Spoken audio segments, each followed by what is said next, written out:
version par Christophe du discours de Macron.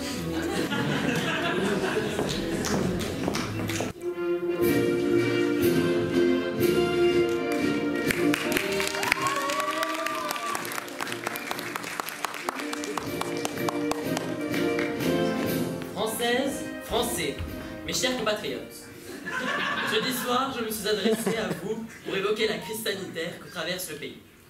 Jusqu'alors, l'épidémie de Covid-19 était peut-être pour certains d'entre vous une idée lointaine. Elle est devenue une réalité immédiate, pressante. Le gouvernement a pris, comme je vous l'avais annoncé, des dispositions fermes pour freiner la propagation du virus. Les crèches, les écoles, les collèges, les lycées et les universités sont fermés depuis ce jour. Samedi soir, les restaurants, les bars, tous les commerces non essentiels à la vie des commerces, non essentiels à la vie de la nation, ont également clos leurs portes. Les rassemblements de plus de 100 personnes ont été interdits. Jamais la France n'avait dû prendre de telles décisions. Évidemment exceptionnelles, évidemment temporaires en temps de paix. Elles ont été prises avec ordre, préparation, sur la base de recommandations scientifiques et un seul objectif, nous protéger face à la propagation du virus. Non, mais non, c'est pas possible. Qui m'a écrit ce texte? Sylvie, la stagiaire? Non mais quand est-ce qu'elle va comprendre qu'on comprend rien à ce qu'elle écrit? Apportez-moi mes fiches. Oui. Il va bientôt Il va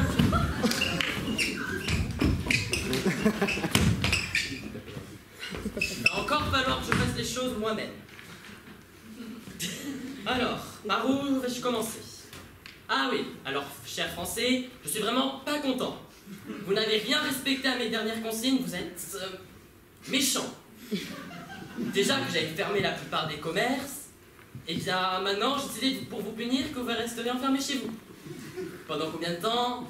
Je souhaiterais respecter le secret professionnel et ne pas m'avancer sur la divulgation.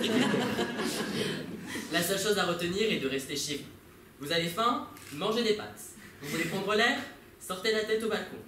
Vous voulez vous dégourdir les jambes? Faites du ménage. Vous voulez voir du beau monde? Appelez votre tante, celle à qui vous devez demander des nouvelles avant qu'elle ne meure. Vous n'avez pas respecté les règles à cause de votre impatience et votre incapacité à respecter les ordres des forces de l'ordre. Nous sommes tous en guerre et bloqués dans cette situation. Et surtout, nous sommes en guerre. Attendez, j'ai peut-être déjà dit. Au moins, ça rentrera dans leur tête.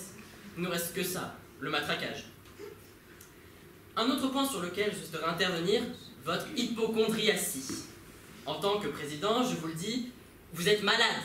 Consultez des psys, hein. C'est un conseil d'amis, de chefs d'État citoyens.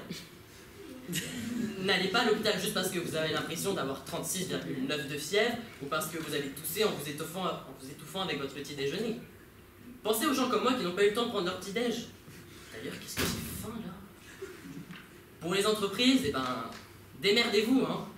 Vous payez les taxes, hein. Moi j'ai les caisses de l'État à remplir, hein. Chacun son job. Encore un mot, on ne panique pas. Je sais que nous sommes en guerre, mais on va la gagner. Comment je le sais? C'est simple. Christine Haas du 3630 me l'a prédit. Ayez confiance. Vous devez vous dire en guerre, mais contre qui? Contre les virus. Un ennemi invisible comme le monstre Under Your Bed de Rihanna, vous voyez? Être en guerre, à la limite, ce n'est pas un problème. Depuis le temps, on sait gérer. Mais quand cette guerre engendre des pénuries de papier toilette, les conséquences et les répercussions ne sont pas à prendre à la légère. D'ailleurs, quand je dis qu'on ne panique pas, on ne vide pas tous les supermarchés à côté de chez soi pour construire un bunker. On partage les ressources, on pense aux autres. Vous pensez vraiment que stocker 7 kilos de farine, 8 de sucre, 12 de café, 23 de lessive, 78 de riz, c'est utile? Alors laissez-moi vous donner la réponse. Non, ça ne l'est pas.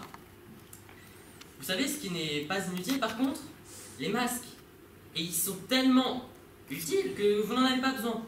On va les donner aux soignants qui, eux, sont en galère. C'est la Hesse, comme on dit en France. Toujours s'adapter au langage des auditeurs. Bien joué, Macron. Les hypocondriaques dont je parlais plus tôt, si vous n'avez toujours pas pris rendez-vous chez le psychiatre pendant mon discours et que vous voulez vos masques, prenez une chaussette, allez sur TikTok, il y a des super tutos pour faire son propre masque. Et si vous avez du temps à perdre, faites-en pour les autres et vendez-les. Vous pleurerez moins quand vos entreprises feront faillite. Dernier élément qui nécessite mon attention, les frontières. Sachez que la réponse est simple. Nous allons bien évidemment elle est fermée. Je sais, Brigitte et moi sommes désolés de ne pas pouvoir participer au tourisme de l'île de Bali. Eux qui comptaient sur nous pour ramener de nouveaux clients. D'ailleurs, si ça vous intéresse, vous pouvez réserver votre voyage 20% moins cher sur voyageprivé.com avec mon code BACARON 2020. Ceux qui sont dans un pays étranger, c'est votre faute, hein. Vous n'avez qu'à pas lâcher votre famille, vos amis, et rester à côté de ceux qui vous aiment. Les miskins. Je vous souhaite de passer une excellente journée après ces tristes annonces, et je souhaite du courage aux plus démunis d'entre nous, aux étudiants, aux SDF, aux sans-emploi, parce que ça va être chaud. Je sais, mes chers compatriotes, pouvoir compter sur vous.